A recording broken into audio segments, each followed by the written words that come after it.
사랑하는 영락교회 지체들에게 주 안에서 평화 인사를 전합니다. 오늘은 2023년 12월 14일 목요일입니다. 오늘의 묵상 본문은 사도행전 9장 1절로 43절까지의 말씀입니다. 오늘 본문 말씀 9장 1절부터의 말씀을 이렇게 시작합니다. 사울이 주의 제자들에 대하여 여전히 위협과 살기가 등등하여 대제사장에게 가서 사울의 회개에 관한 9장의 본문의 말씀입니다. 사울의 회개는 이 신약에 있어서 굉장히 중요한 사건이죠.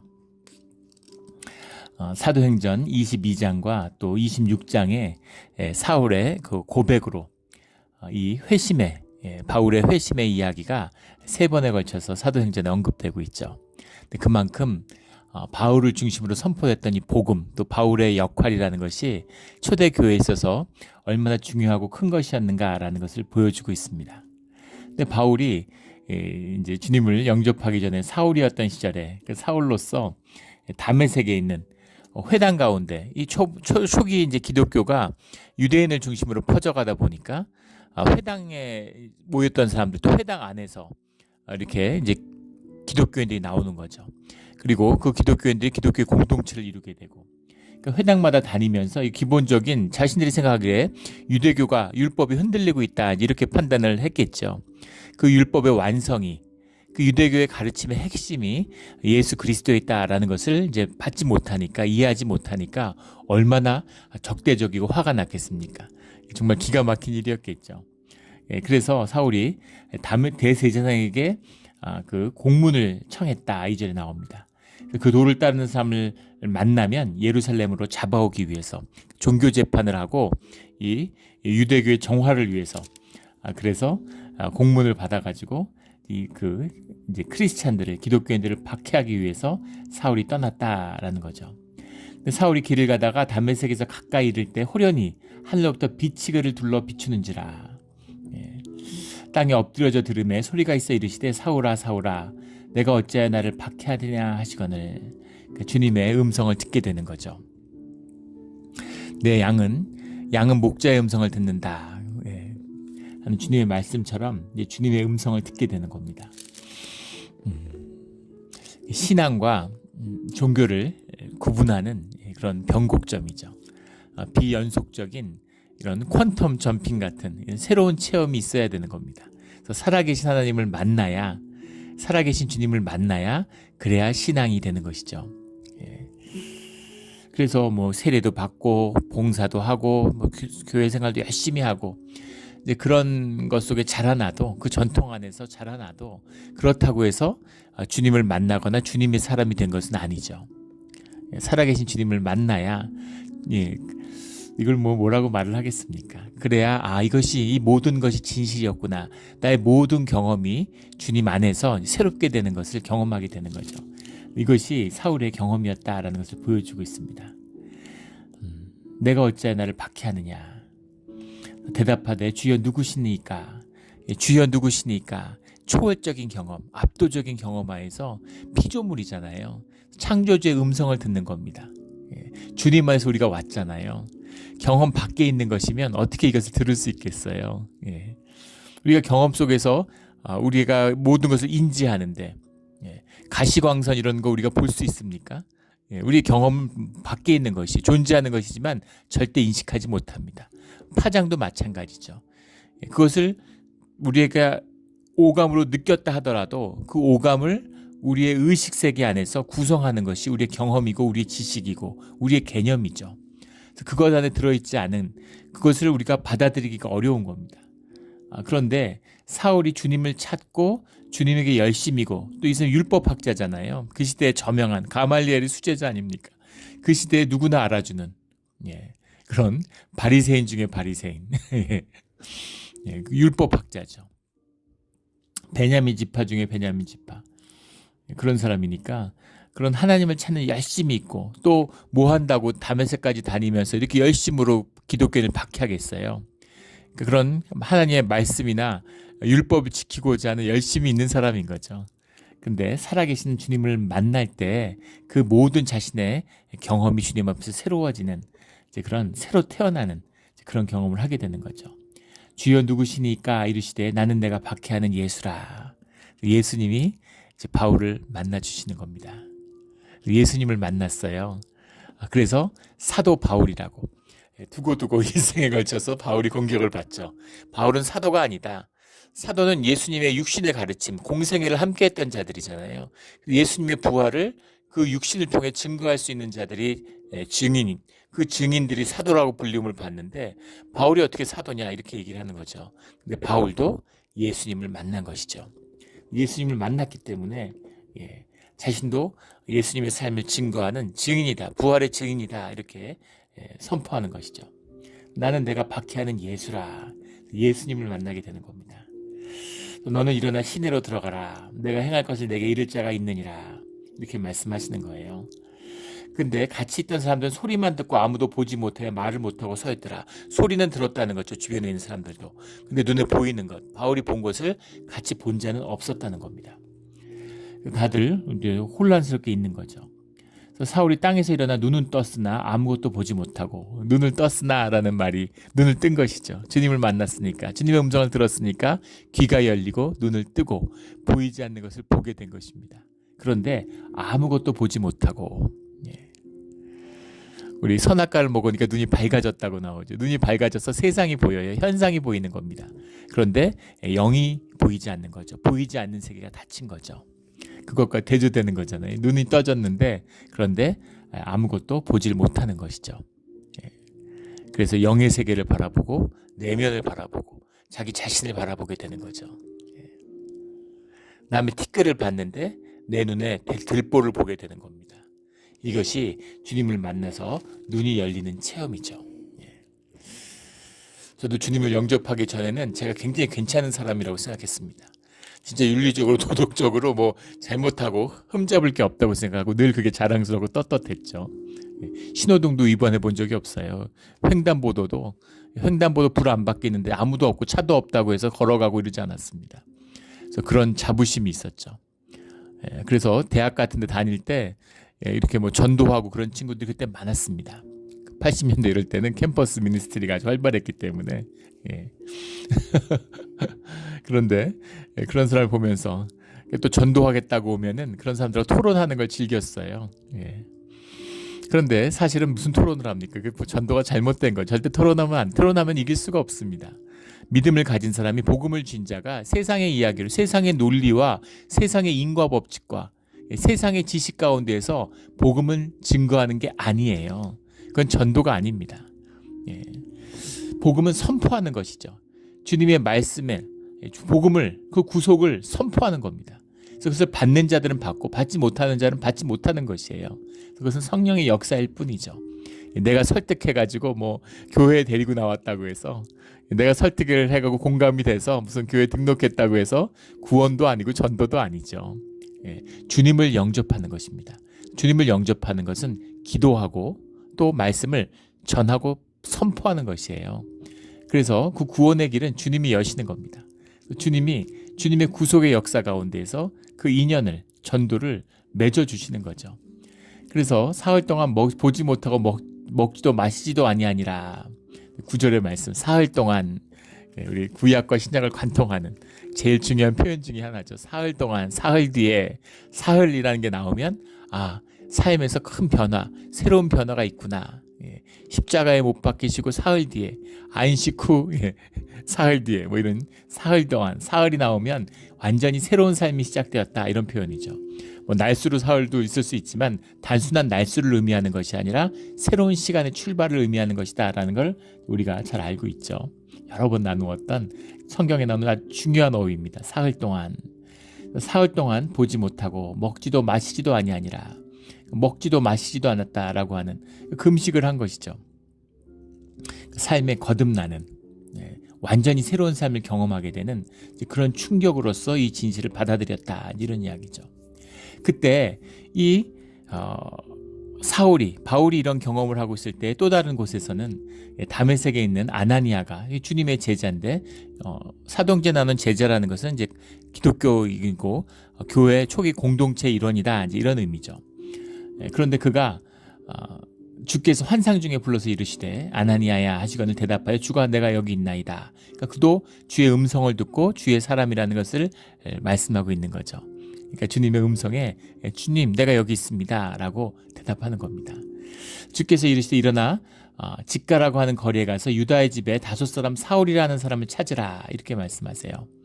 그래서 그가 자기에게 안수하여 다시 보게 하는 것을 보았느니라. 이미 주님이 보여주셨다는 거죠. 성도의 연합을 보여주셨다는 겁니다. 아나니아를 통해서 안수받게 하셨다는 거예요. 예. 안수하고 기도해 줘라 이런 거죠. 예수의 이름으로 세례를 베풀라 이런 이야기입니다. 사도 바울이 를 통해서 주님이 직접 만나 주시는데 주님이 안수하시지 주님이 세례하시지 왜 아나니아를 불러서 아나니아를 통해서 세례하게 하셨을까? 안수하게 하셨을까? 안수를 베푸셨을까라는 겁니다. 이것이 교회의 연합이고 성도의 연합이고 우리 사도행전을 관통하는 성경을 관통하는 가장 중요한 핵심적인 주제입니다. 예, 코이노니아고 성도의 연합이에요. 교회를 이루는 것입니다. 내가 뭐 능력이 있고 내가 은혜 받아서 무슨 뭐 불을 뿜고 이러는 게 아니에요. 예, 왜 아나니아를 세웠겠어요? 그리고 아나니아가 그러면 사울보다 귀하지 아니하냐? 그렇지 않습니다. 예, 아나니아가 안수를 베푸는데 믿음이 작은 사람이 큰 사람한테 안수를 베풀겠어요? 예, 안수를 하는 자로 세웠습니다. 아나니아가 어떤 사람인지 주님에게 어떻게 귀한 사람인가를 보여주는 거죠. 도대체 어떤 사람이길래 사도 바울에게 안수자로 주님이 부르셨을까? 아나니아는 도대체 어떤 사람이었을까? 이런 생각이 들죠. 예, 주님한테 뭐라 말할 수 없는 귀한 사람인 겁니다. 예, 사도 바울을 세우는 사도 바울에게 성령의 안수를 베푸는 그런 자라는 거죠. 그래서 우리가 세상의 눈으로 바라보면 우리는 뭐 막 무슨 능력을 해당하고 뭘 하고 막 그래서 일을 많이 하면 큰 사람인 줄 알아요. 세상의 눈으로 바라보기 때문이죠. 근데 주님이 바라보시는 거는 그런 거하고 상관없습니다. 예. 믿음의 사람, 주님의 사람. 예. 물론 사도 바울이 율법학자고 그 시대에 뭐 이미 세상에서도 큰 사람이었기 때문에 주님 안에서 기묘하게 쓰임을 받을 수 있겠죠. 근데 기묘하게 쓰임을 받고 세상 가운데 일을 많이 했기 때문에 큰 사람은 아니라는 겁니다. 예. 아나니아도 사도 바울보다 주님이 보시기에 더 큰 사람일 수 있다는 것이죠. 주님의 은혜를 베푸는 주님 안에서 귀한 사역자들이 있는 거예요. 예. 교회에도 보이지 않는 기둥 같은 분들이 있죠. 제가 예전에 섬기던 교회도 있었는데 그 교회 가운데 권사님 두 분이 계셨어요. 근데 정말 교회의 두 기둥같이 느껴지는 철기둥. 예, 그분들이 기도하는 분인데 영적인 영향력이 있죠. 당연히 기도를 하니까. 그래서 뭐 그분들이 무슨 당회에 들어오고 교회에서 이래라 저래라 회의 때 단 한마디도 하신 적이 없어요. 늘 교회를 위해서 기도하고 목회자를 위해서 기도하기 때문에 그 교회가 흔들리지 않고 서 있는 것이죠. 어려움을 겪어도 그 어려움을 잘 넘어가요. 예, 그래서 정말 기도하는 주님의 기둥입니다. 아는 분은 다 알죠. 예, 기도하는 분들은 다 아는 거예요. 저분들의 기도가 교회를 지키는구나라는 걸 알기 때문에 어려운 일 있을 때 의논하고 또 목사님도 사실은 힘든 일이 있을 때마다 의논하고 용기를 얻고 기도받고 기도를 부탁하고 이런 중보자로서의 역할을 사역을 하는 분들이었습니다. 근데 그분들이 이제 나이가 드시고 힘이 약해지고 그걸 이을 만한 다음 세대가 일어나지 않는 거죠. 교회가 어려워지고 힘들어지는 겁니다. 근데 그런 거죠. 그래서 교회에 이런 보이지 않는 주님의 사람들 이런 분들이 곳곳에서 주님의 역사를 함께 이루어가고 있는 겁니다. 아나니아가 이제 그런 사람이죠. 사도 바울에게 이제 보냄을 받고 주님은 이미 그 환상을 통해서 아나니아가 올 거라는 것을 바울에게 이야기했기 때문에 주님의 뜻 가운데에서 성도의 연합이 일어나는 것이죠. 그런데 아나니아도 궁금했겠죠. 우리를 죽이려 오는 사람이고 바울이 얼마나 악명이 높았겠어요. 사울이 아주 지독한 놈이다. 박해하는 아주 그 박해자 중에 수괴다 하는 것을 들었을 텐데 그래서 주님 사울이 어떤 사람인지 아시지 않습니까? 이렇게 얘기하는 거예요. 억울한 일을 당한 사람이 얼마나 많겠어요. 그 주변의 가족들 다 한 가족이 공동체인데 우리 교회에서 누가 끌려가서 이런 일을 당해 다 분한 마음이 얼마나 있겠습니까? 원통한 마음이 있을 텐데 그런데 우리가 알고 있는 그 사울입니까? 이렇게 묻고 있는 거죠. 그 사람이 왜 여기 내려왔는지 주님 아시지 않습니까? 이렇게 묻는 거죠. 근데 15절에 주께서 이르시되 가라 이렇게 말씀하시는 거예요.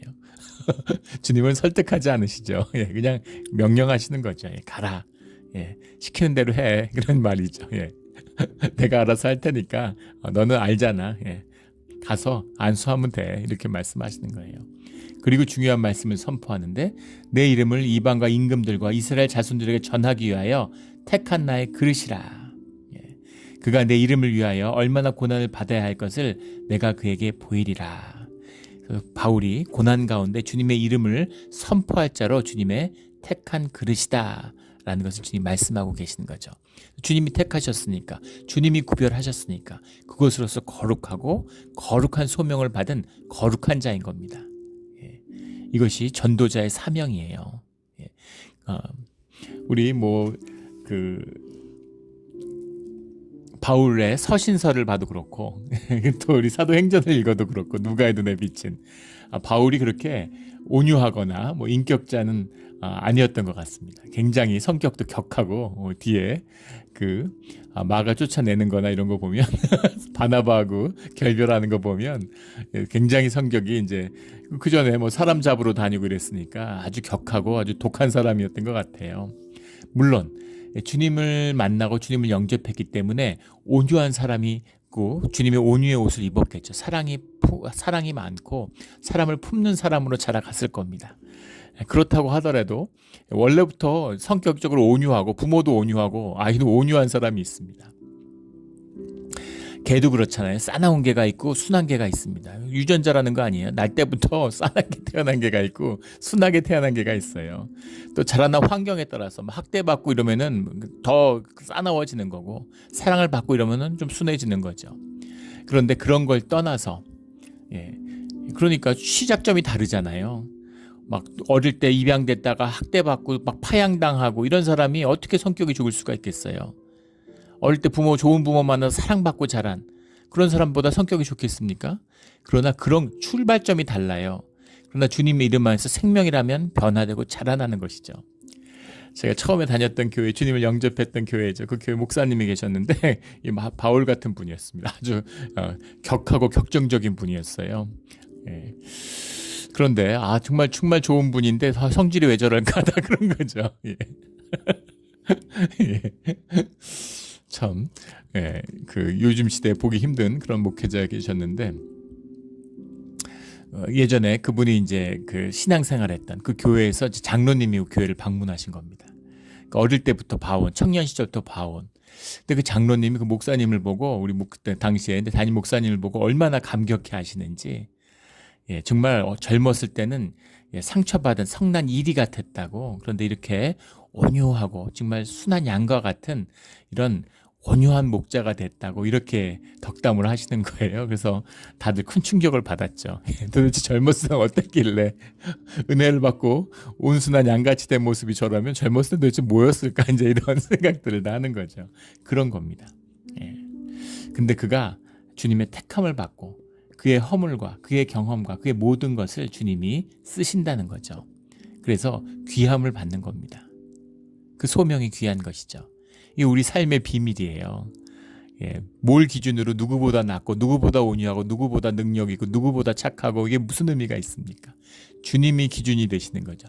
주님이 내 삶을 귀하게 받아서 귀하게 쓰시면 귀한 것이에요. 성스러운 것이고 존귀한 것이고 거룩한 것입니다. 이 거룩함의 비밀을 우리의 삶 가운데 풀어내는, 주님 안에서 풀어내는 우리의 신앙의 자리가 되기를 주의 이름으로 축원합니다. 주의 백성이 되기 위해서는 홍해가를 건너야 되는 거죠. 애굽에서 아무리 믿음 좋아도 소용없어요. 홍해를 건너야 되는 겁니다. 광야에서 아무리 믿음 좋아도 소용없어요. 믿음으로 요단강을 건너야 되는 것이죠. 그래야 주의 백성이 되는 겁니다. 물론 주의 믿음 가운데서 주 안에서 살아가야 되는 것이지만 그 가운데 삶의 차원을 뛰어넘는 그런 계기가 있어야 된다는 겁니다. 그게 굉장히 중요해요. 목회를 하면서 제일 안타까운 것 중에 하나는 교회 안에서 성도들을 보면서 좋은 분들이죠. 신앙도 있고 열심히 하려고 합니다. 근데 주님께 열심히 하고 주님과 한번 믿음 생활을 해보려고 하면 삶 가운데 고난이 닥쳐오죠. 어려움이 닥쳐요. 어려움이 닥치는데 그 어려움을 통해서 믿음이 점핑할 수 있는 기회입니다. 한번 뛰어넘어야 돼요. 그러면 훅 자라는 겁니다. 식물이 자랄 때도 그러잖아요. 동물이 자랄 때도 그러죠. 어떤 순간을 뛰어넘어야 돼요. 어떤 순간을 뛰어넘어야 다른 차원으로 새로운 생명의 길이 열리는 것이죠. 요단강을 건너는, 홍해를 건너는 그런 순간이 있어야 되는데 그걸 못 건너는 거예요. 계속 광야를 떠도는데 한 번을 요단강을 믿음으로 건너지 못하는 겁니다. 새벽 기도도 그렇죠. 새벽 기도를 하고 기도 열심히 하고 주님과 가까워지고 뭔가 좀 열리려고 그러면 어려운 일이 생겨요. 그럴 땐 그 어려움을 믿음으로 기도로 이겨내야 되는 거죠. 그걸 뛰어넘어야 돼요. 그래서 호흡하는 것 같이 돼야 되는데 기도가, 근데 거기서 주저앉는 거죠. 주저앉아서 삶이 어렵고 계속 헤매다 보면 또 어느 순간에는 기도하는 자리로 고난 가운데 나오게 되죠. 기도를 하고 이제 또 한 번 뛰어넘으려고 그러면 그런 은혜를 경험하고 또 한 번 넘으려고 그러면 또 어려운 일 닥치면 또 주저앉는 거죠. 평생을 초등학교만 다니는 것 같아요. 중학교를 가야 되잖아요. 고등학교를 가야 되잖아요. 대학을 가야 되잖아요. 근데 초등학교에 계속 주저앉는 거죠. 6학년만 평생 다니는. 그런 것을 교회 가운데서 보면서 정말 안타까움을 이루 말할 수가 없습니다. 말을 해주고 싶어도 그게 뭐 말로 한다고 되겠어요? 누가 뭐 모르는 사람이 누가 있습니까? 그걸 한 번을 넘어서지 못해요. 늘 공격과 시험이 있습니다. 저도 그랬는데, 저도 뭐 지난 10년 동안 허리 아픈 적이 한 번도 없었어요. 제가 원래 디스크가 있어서 허리가 안 좋습니다. 늘 조심하니까 허리가 아프질 않아요. 조심하고 무리한 일 안 하고 무거운 거 안 들고 늘 조심하기 때문에 허리는 뭐 고치지 못한다 그러잖아요. 늘 조심해야 됩니다. 뭐 척추 수술 받는다고 나아지지도 않죠. 그런데 지난주에 하루 주중에 월요일부터 허리가, 주일날 자고 났는데 허리가 아픈 거예요. 허리가 아픈 게 너무 오랜만이라서. 근데 허리가 자꾸 아픈 겁니다. 낫겠지 계속 아파요. 계속 허리가 아픈 겁니다. 그래가지고 뭐 토요일 금요일 돼가지고 파스를 붙이고 있었어요. 그러니까는 우리 이제 막내하고 같이 있잖아요. 의기가 걱정이 되니까 아빠 괜찮냐고 자꾸 물어보는 거예요. 그래서 같이 밥을 먹으면서, 점심 먹으면서 제가 의기한테 그런 얘기를 해줬어요. 내가 허리가 왜 아픈 줄 아냐고 이렇게 물어봤습니다. 허리가 아빠 왜 아픈 줄 아냐고. 아빠 허리 아픈 이유는 토요일 날 노숙자 봉사가 있기 때문에 아픈 거라고 그렇게 얘기를 해줬습니다. 도저히 갈 수 없을 만큼, 오늘 가면 안 될 것처럼 허리가 아픈 거죠. 그런데 이 허리가 어떻게 한번 잘 보라고 토요일 날 가서 노숙자 봉사를 열심히 하고 오면은, 그러면 주일 되면 씻은 듯이 허리가 낫는다. 주일날 예배 드리고 나면 허리 아팠던 걸 깜빡할 만큼 허리가 괜찮아진다고 한번 잘 봐라 이렇게 얘기를 했습니다. 어떻게 됐을까요? 제가 오늘 지금 기억이 났는데 이번 주 들어서 허리가 아팠었다는 걸 지난주에 깜빡했습니다. 늘 있는 일이죠. 늘 있는 일이에요. 늘 위협이 있습니다. 늘 공격이 있어요. 근데 지금 허리를 상하게 해가지고 가지 못하게 할까요? 그런 건 못합니다. 대적이 그런 권세는 없어요. 겁을 주고 위협하는 겁니다. 믿음으로 그걸 한번 뛰어넘는 것이죠. 무슨 일이 있고 몸이 안 좋고 뭐가 있어가지고 교회 못 오는 분들 보십시오. 계속 무슨 일이 있어요. 교회 오게 내비두겠습니까? 계속 어려운 일이 있는 것이죠. 뭔가 일이 계속 있고 누가 찾아와서 안 되고, 뭐 한국에서 손님이 오고, 또 가게에 무슨 일이 있고, 그날따라 정전이 되고, 일하는 사람이 안 나오고, 온갖 일들이 있습니다. 계속 빠져야 돼요. 나오면 계속 나오고 빠지면 계속 빠집니다. 그걸 한번 뛰어넘어야 돼요. 물론 그걸 뛰어넘으면 또 다른 차원의 시험과 어려움이 있습니다. 늘 고난이 있어요. 그리고 우리가 그것을 이겨낼 만한 무슨 그 능력이 우리에게 생긴다 이런 의미가 아니라, 그 힘을 주님께 얻는 것이죠. 주님께 의지하는 법을 배웠기 때문에 계속 주님께 더 깊이 의지하게 되는 겁니다. 신앙의 머슬은 생겨나죠. 머슬이 있다고 해서 내가 할 수 있는 없는 일을 하는 건 아니죠. 그러나 그 머슬이 있기 때문에 그 어려움 속에서 우리가 주님께 갈 수 있다는 겁니다. 그럼 믿음이 굳건해지는 것이죠. 믿음이 굳건해져요. 주님을 만나는 그 단계를 뛰어넘는. 그런데 이 사울의 점핑, 퀀텀 점핑은 아주 극적이죠. 그리고 너무나 큰 의미가 있습니다. 그리고 엄청난 고난을 받게 되는 것이죠. 역사를 바꾸는 이 사도 바울의 삶의 이 회심이라는 건 성경에서도 중요하지만 세계사적인 사건이죠. 토인비라고 하는 영국의 유명한 사학자가 있죠. 그 사학자가 한 세기의 가장 중요한 사건을 하나씩 꼽아서 이렇게 한 세기마다 하나, 그러니까 그 주전으로 따지면 20세기면 20가지 사건을 이렇게 정리한 책이 있습니다. 사건을 쭉 꼽았는데 이 주전 1세기의 가장 중요한 사건, 그게 뭐였을까요? 사도 바울의 회심을 꼽았습니다. 사도 바울이 정확히 얘기하면 회심은 아니고 전도 여행을 떠난, 그래서 그 의미를 뭐라고 해석했냐면 유럽을 싣고 왔다 이렇게 썼어요. 유럽을 싣고 떠났다. 사도 바울의 전도 여행이 동쪽으로 가지 않고 서쪽으로 갔기 때문에 유럽의 역사가 시작됐다는 거죠. 그래서 유럽의 역사가 세계 역사의 중심이 됐잖아. 이끌어가는. 물론 여러 가지로 평가할 수 있겠지만 아무튼 세계 역사를 주도했던 게 유럽인데, 그 유럽의 문명의 유럽의 시작이 사도 바울의 전도 여행에서 비롯됐다 이렇게 이야기하고 기독교 문명을 이야기하는 거죠. 그 시작을 이뤘던 그 사건, 이 사람이 한 사람의 이 회심, 주님을 만나는 여기서 시작됐다는 겁니다. 물론 다 주님이 인도하고 이끌어가는 거지만 이 사도 바울의 회심이 없어서는 안 되는 것이죠. 주님이 만나주시는 놀라운 이 작지만 거대한 사건, 이게 생명이잖아요. 생명사건이죠. 씨앗의 역사예요. 씨앗의 역사입니다. 아이가 태어났는데 아이가 뭘 하겠어요? 제가 유튜브 요즘에 이제 이런 걸 하니까 그걸 보는데 아주 재밌습니다. 근데 제가 이제 즐겨보는 구독을 하는 유튜브 중에 하나가 청년인데 어떻게 저런 청년이 있을까, 한국에. 아주 괴짜죠. 동물을 키워요. 뭐 공작새도 키우고 토끼도 키우고 양도 키우고 집안에서 별걸 다 키웁니다. 근데 제가 코로나 때 이제 보게 돼 갖고 한 3년째 이렇게 보게 되는데 참 그걸 무슨 감격이 있죠. 양을 데려다 키웠는데 2마리를, 양이 새끼를 낳았어요, 지난주에. 근데 새끼 낳는 모습을 보는데 눈물이 나더라고요. 뭔가 너무 말할 수 없는 감동이. 그 새끼들이 자라가지고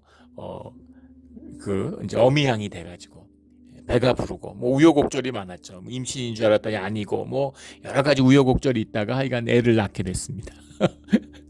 새끼가 태어나는데 그 새끼가 나오는데 뭐라 말할 수 없는 감격이 있더라고요. 근데 이제 새하얀 어린 양, 그 생명, 이게 생명이구나, 생명의 역사구나. 그 양이 작은 걸 가져다가 풀새기만 매일 먹는데, 풀만 먹었는데 생명이 새로운, 없던 생명이 잉태되는 생명의 역사가 있는 거죠. 자라나요. 놀라운 가능성과 그걸 갖고 있는 겁니다. 인간의 비밀이죠. 우리 주님을 만남으로 우리 삶에 새로운 가능성이 열리는 복받은, 축복받은 삶이 되기를 주의 이름으로 축원합니다. 사도 바울이 아나니아보다 큰 사람으로 보인다면 아직 세상에 속한 사람입니다. 주님의 명령하신, 또 주님이 택하신 자리에서 주님의 말씀을 지키는 것이죠. 또 그런 주님의 자리에서 교회에 충성하는 주의 일꾼들이 되기를, 제자들이 되기를 주의 이름으로 축원합니다. 그래서 사울이 다메섹에서 전도를 시작하는 겁니다. 주님의 어떤 체계적인 복음을 선포하는 것이 아니라 자신이 만난 예수 그리스도를 증언하는 것이죠. 22절에 나오는 것처럼 힘을 얻어 예수를 그리스도라 증언하는 거죠. 그리스도를 찾는 마음이 바리새인이었으니까 부활을 믿고 그리스도를 찾았는데, 내가 찾던 그리스도가 바로 예수님이었구나라는 것을 만나고 나니까 그 예수를 선포하게 되는 거죠. 다메섹에 사는 유대인들을 당혹하게 하니라. 다들 얼마나 황당하겠어요. 대제사장의 편지를 들고서 증명서를 딱 들고 권세를 가지고 기독교인들을 잡으러 왔는데 잡으러 와서 예수를 그리스도라고 선포하니까 참 극적이죠. 그러자 여러 날이 지나면 이거 그냥 두면 안 되겠구나. 그래서 유대인들이 죽이기를 공모하더니 그의 제자들이 밤에 사울을 광주리에 담아 성벽에 달아 내리니라. 그래서 탈출시킨 거죠. 사도의 공동체 가운데 있어서 그들의 도움 속에서 탈출을 해 성공했다라는 겁니다. 예루살렘에 가서 자기가 만난 주님을 확인하고 싶은 거겠죠. 나누고 싶은 거겠죠. 그래서 제자들을 만나고 예루살렘 공동체에 함께 하려고 하는데 예루살렘에서 한 악행이 있잖아요. 누가 받아주겠어요? 이걸 받아주겠습니까? 이걸 누가 받아주겠어요? 스데반이 죽을 때 그 자리에서 선동하던 자인데 누가 이걸 받아주겠습니까? 그런데 27절에 바나바가 데리고, 바나바가 교회의 중요한 지도자인데 바나바가 사울을 받아들였다는 겁니다. 그래서 바나바와 사울의 연합이 새로운 기독교 복음이 지중해 연안에 세계에 선포되는 그 시작을 이루게 되죠. 그래서 바나바도 큰 역할을 했죠. 바나바가 사울을 받아들여서 바나바가 데리고 왔으니까 받아준 거죠. 바나바를 보고 믿을 수 있겠구나 이거잖아요. 예. 사도들에게 가서 그가 길에서 어떻게 주를 보았는지와 주께서 그에게 말씀하신 일과 다메섹에서 그가 어떻게 예수의 이름으로 담대히 말하였는지를 전하니라. 사울이 제자들과 함께해서 예루살렘에 출입하며 또 주 예수 이름으로 담대히 말하고 헬라파 유대인과 함께 말하며 변론하니 그 사람들이 죽이려고 힘쓰거늘 형제들이 알고 가이사랴로 데리고 내려가서 다소로 보내니라. 자기의 이제 고향으로 돌아가서 3년의 세월을 보내게 됩니다. 주님에게 받아서 계속 사역을 한 것이 아니에요. 그래서 그 사역을 받고 자기의 삶을 복음 가운데서 다시 복음 속에서 자기의 삶과 화해하고 자기와 화해하고 자기를 용서하고 용서받는 그런 시간이 필요한 것이죠. 주님을 만나면 주님의 복음을 영접하면 세상과 끊어지는 아브라함이 본토 친척 아비의 집을 떠난 것처럼 또는 세상과 끊어져서 세상으로부터 떠나는 그런 격리의 시간을 갖게 됩니다. 이것이 주님이 인도하시는 비밀이에요. 아마 그런 경험들을 하셨을 겁니다. 뭐 가족이 옆에 살든 안 살든 그런 것과 격리되는 체험을 하게 되는 것이죠. 주님 안에서 모든 것을 새롭게 구성하는 주님하고만 교제하는 그런 시간을 갖게 된다라는 겁니다. 거기서 자기가 죽는 것이죠. 자기가 죽는 시간이에요. 모세가 미디안 광야에서 장인의 그 처갓집에 양을 치면서 살았던 그런 시간입니다. 자기를 죽이고 자기의 불을 끄고 주님의 새로운 불을, 주님이 주시는 불을 받는 걸 기다리는 시간, 자기의 모든 인간적인 걸 다 죽이는 그런 시간인 것이죠. 자기가 완전히 죽어야, 자기 그릇을 완전히 비워야, 그래야 주님을 담을 수 있고 주님이 쓰실 수 있는 거죠. 그래서 그런 시간이 굉장히 중요해요. 그것이 광야의 시간이지 않습니까? 훈련의 시간이죠. 교회에서 이제 훈련을 받는 겁니다. 교회 훈련이라는 것은 광야의 훈련과 같은 것이죠. 광야 교회잖아요. 그래서 교회의 결정, 주님의 결정을 교회의 결정으로 받는 겁니다. 당회가 결정하는데 장로들이 나보다 뭐 똑똑하고 무슨 학식이 있어서 뭐가 있어서가 아니죠. 그 교회의 결정을 주님의 뜻으로 받는 거예요. 천주교에서 부제가 안수를 받을 때 사제한테 완전히 그 앞에서 그 바닥에 완전히 손을 딱 만세 부르는 것처럼 바닥에 눕죠. 얼굴을 바닥에 딱 댑니다. 순종을 표상하는 거죠. 무슨 사제만 못해서 그런 게 아니에요. 사제한테 무릎 꿇는 게 아니죠. 주님한테 꿇는 겁니다. 교회에 순종한다는 건 주님께 순종한다는 뜻이에요. 그래서 그 순종의 의미, 내가 납득하면, 이해하면, 합리적이면 그럼 내가 동의하고 따르겠지. 이거는 믿음의 길이 아니고 교회의 길이 아닙니다. 그것은 에고의 길이고 세상의 길이고 악한 길이에요. 그래서 그것이 다루어질 때까지는 주님이 쓰시지 않죠. 주님의 사람이 아닌 겁니다. 그래서 그것을 훈련하는 것, 이것이 우리 신앙의 중요한 것이다라는 거죠. 훌륭하고 뛰어난 분들이 교회에 옵니다. 능력이 있어요. 출중해요. 그래서 교회에서 정말 내가 하면 훨씬 더 일 잘할 수 있을 텐데 내가 혼자 해도 이 사람들 하는 것보다 더 잘할 수 있는데 그런데 왜 나한테 기회를 주지 않을까? 기다려야 되는 것이죠. 주님께 순종하는, 교회에 순종하는 빈 그릇이 될 때까지. 모세가 40년간 양을 치고 나니까 애굽의 왕자로 자랐는데 왜 애굽의 왕자로 자랐겠어요? 애굽에서 자란 히브리 사람들의 지도자로 세우기 위해서 주님이 허락하신 그 삶의 경험일 거 아니겠습니까? 쓰시려고 부르셨잖아요. 언제 부르셨을까요? 태중에 생기기 전부터 그때부터 주님이 정하신 일이죠. 그런데 어떻게 40년 동안 양치기를 할 수가 있습니까? 광에서 양치기를 해서 완전히 맛이 간 거예요. 완전히 끝난 겁니다. 모든 인간적인 게 다 죽었어요. 예수님이 이제 가라 이러니까 저는 못합니다. 제가 뭘 할 수 있겠습니까? 나이 들어서 노인인데 평생 양만 쳤는데 처갓집에서도 저를 사람 취급 안 하는데 제가 뭘 할 수 있겠습니까? 자식 할례도 못 주는 아비입니다. 이런 거죠. 근데 주님이 너 할 수 있어. 너 할 수 있으니까 나랑 같이 가자 이렇게 말씀하시는 거예요. 너를 돕는 사람이 있어. 너와 함께하는 사람이 있고 그 중심에 내가 있다. 걱정하지 마. 가라 이렇게 말씀하시는 거죠. 가라. 그럼 가면 되는 거죠. 그래서 사도 바울의 이제 새로운 삶이 시작되는 겁니다. 그 사도 바울의 3년의 그 침묵의 시간 동안 베드로가 그 중요한 역할들을 이끌어가죠. 그래서 32절부터 베드로의 이야기가 나와요. 베드로가 중풍병자를 고친 일과 도르가를 살린 일이 나옵니다. 36절에 보면 다비다라 하는 제자가 있었는데 번역하면 도르가라. 그가 그리스도의 공동체였다는 거죠. 어떻게 요바에 기독교 공동체가 있는지에 대해서는 알 수 없지만 이것이 빌립의 전도 때문이었는지 아니면 주님과 함께했던 오순절의 사건에 관련자가 있었는지는 알 수 없지만 요바에서도 공동체가 있고 그곳에 다비다라고 하는 여제자가 있었다라는 겁니다. 도르가라고도 하는 선행과 구제하는 일이 심히 많더니 주님의 사람이니까 주님의 삶을 주님의 믿음을 삶으로 사는 사람이었다 이런 얘기죠. 선행과 구제하는 일이 심히 많더니 병들어 죽음에 시체가 씻어 다락에 누이니라. 룻다가 욥바에서 가까운지라 제자들이 베드로가 거기 있음을 듣고 두 사람을 보내 지체 말고 와달라 간청하며 왜 와달라고 간청했을까 하는 거죠. 왜 와달라고 간청했을까? 위로를 해달라, 위로의 말씀을 해달라는 이야기였는지, 장례에 함께 해달라는 거였는지, 집례를 해달라는 거였는지, 아니면 죽은 자를 살려달라고 기도를 해달라는 것이었는지 이 본문만 봐서는 알 수 없죠. 그런데 베드로가 와서 그들과 함께 있을 때 함께 왔는데 올라가니 모든 과부가 베드로 곁에 서서 울며 도르가가 그들과 함께 있을 때 지은 속옷과 겉옷을 다 내보이거늘. 함께 지은 속옷과 겉옷, 이게 무슨 말일까요?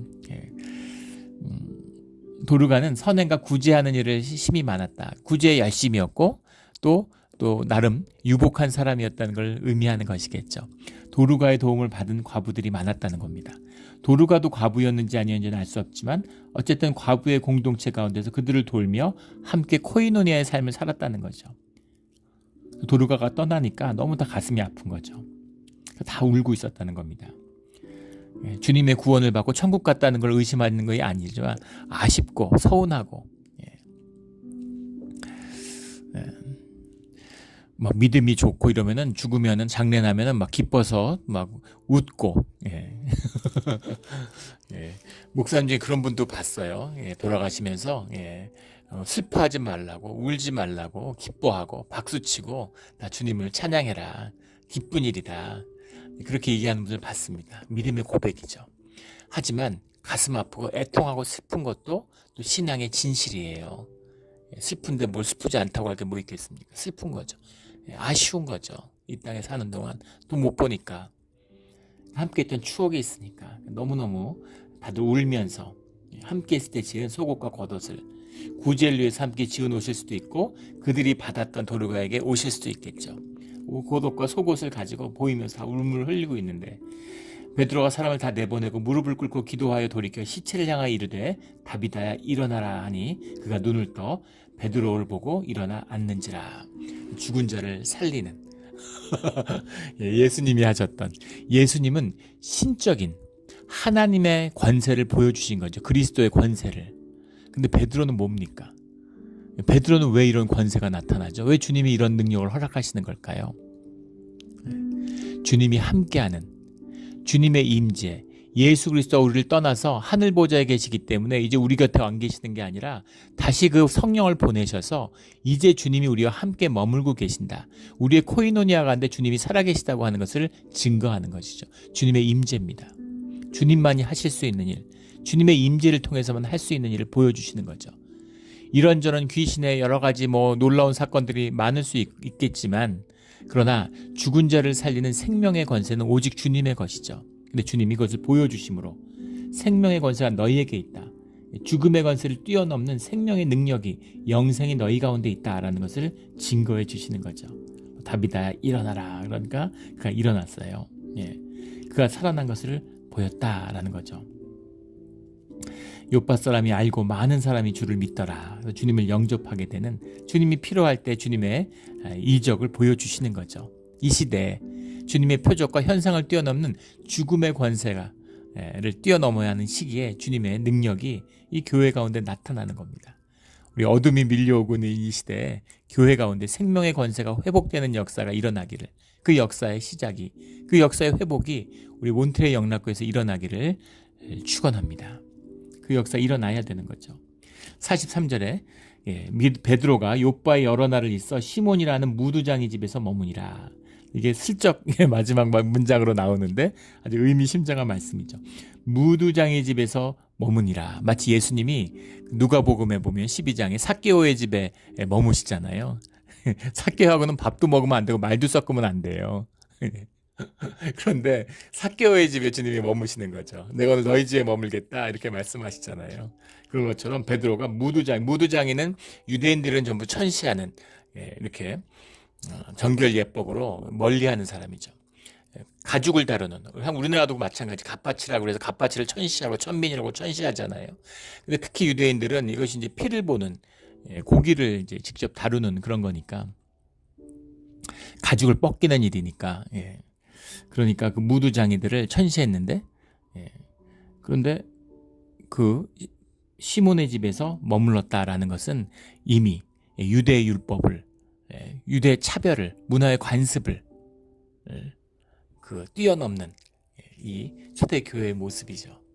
인종을 뛰어넘고 문화를 뛰어넘고 관습을 뛰어넘고 경험을 뛰어넘는 이런 주님의 새로운 시간, 새로운 통치의 시작을 알리는 베드로가 무두장의 집에서 머무니라 라는 말씀으로 새로운 주님의 사역의 시작을 알리고 있습니다. 우리 삶의 경험, 종교의 경험 이런 데 묶이지 말고 살아계신 주님을 만나서 삶에서 반전을 이뤄내는, 삶의 반전을 이룰 수 있는 유일한 길은 주님을 만나는 길뿐입니다. 삶의 반전이 그냥 살아오던 똑같은 인생이 아니라 삶의 반전이 일어나는 꿈을 꾸는 그런 우리 믿음의 자리가 되기를 예수 그리스도 이름으로 축원합니다. 아멘. 기도드리겠습니다. 하나님 아버지 감사합니다. 오늘 사도 바울의 놀라운 회심의 순간의 말씀을 나눕니다. 우리 가운데에서도 다시 주님을 영접하는 우리 대림절 기간 가운데 있는데 오시는 주님을 다시 만나는 그런 우리의 새로운 신앙, 새로운 시작이 되게 하여 주시옵소서. 종교가 아니라 그 신앙과 믿음이 우리 삶의 모든 문제의 답이 되며 삶 가운데 형통의 길이 열리는 그런 시간이 되게 하여 주시옵소서. 감사하며 예수 그리스도 이름으로 기도드렸습니다. 아멘.